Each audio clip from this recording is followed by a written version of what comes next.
Sri Lanka has been dominating headlines for quite some time now, and not for good reasons. The citizens are all over the streets while the former president is on the run, and the economy has nearly collapsed with inflation running over 60%. And what makes all of this more devastating is that Sri Lanka, it's not your usual developing country. By quite some standards, it's one of the most prosperous nations in the Indian subcontinent. The country, it sits at the heart of some of the world's busiest sea lanes. Its geography and deep harbors further add to its strategic and geopolitical importance.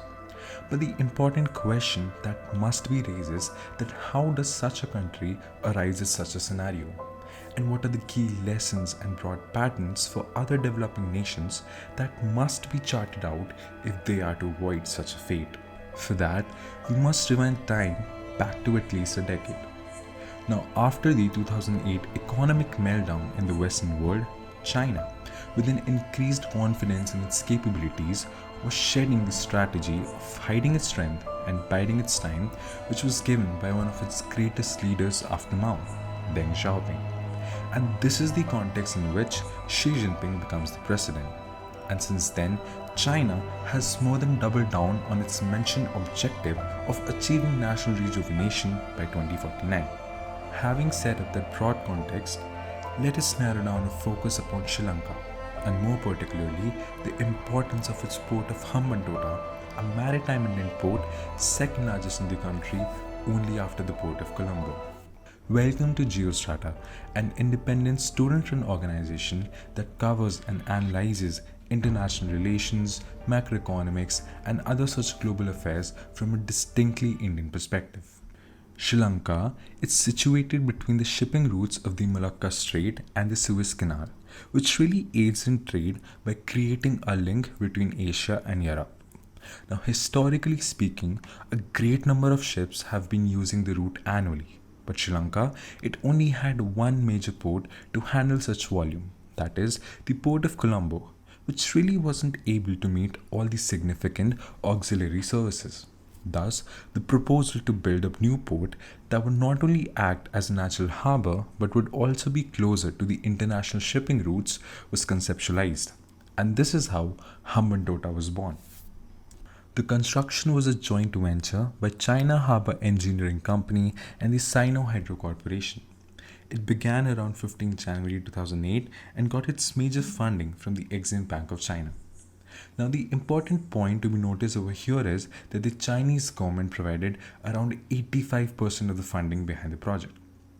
Now, let us talk about what could possibly be China's interests behind such a move. Well, for starters, the establishment of China's naval base in Hambantota would challenge India's naval superiority in the Indian Ocean. It would further help in consolidating the Chinese policy of pull of strings, and it might also give them a greater strategic position in the maritime trade of goods like crude oil. It's really not hard to guess what could be the possible outcome of such an endeavor.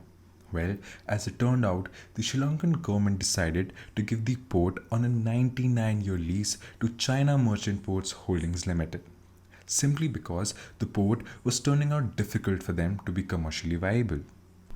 Given the rise of increasing assertiveness in the posturing of China, especially in the Indo-Pacific, there is a constant fear regarding China making the port as a military base. And the recent incident of the Chinese ship Yuan Wang arriving in Sri Lanka, despite its current acting president requesting for a later date, further aggravates such fears.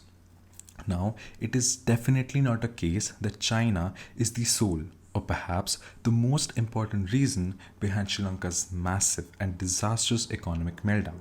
However, what can be certainly said is that the case of Hambantota should serve as a glaring example for all the developing nations around the world to tread cautiously when it comes to undertaking debt.